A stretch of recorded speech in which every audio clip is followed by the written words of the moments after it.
Нийслэл иргэдийн төлөө өлгчтэй хурлын шийдвэрээр нийслэлийн 52 байршилд иргэдэд гэр бүлийн хэрэгцээний зориулалтаар 15,309 газар цахим системээр газар өмчлөхөөр шийдвэрлэсэн.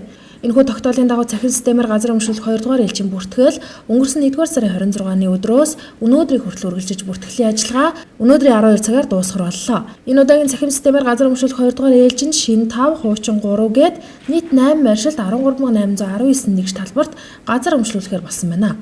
Цахим өмчлөлт бүртгүүлсэн иргэдэд сонгогдсон эсэх талаарх мэдээллийг бүртгүүлсэн утасны дугаар цахим шууданд өнөөдөр хариу зурвас захидлуулан очих юм байна. Хэрвээ сонгогдсон тохиолдолд заасан хугацаанд хариу дөргийн газрын албанд өргөдөлгч баталгаажуулалт хийх шаардлагатай байна.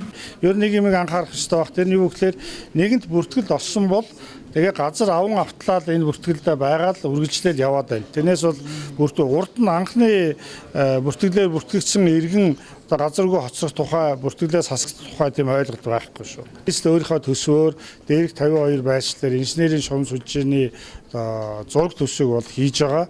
За энэ ажлуудыг бол цаашдаа бол шат дараатаагаар ингээд зохион байгуулж явуулнаа. Ер нь бол яаж хийх юм бэ гэдэг асуудал бас сонирхолтой байгаа.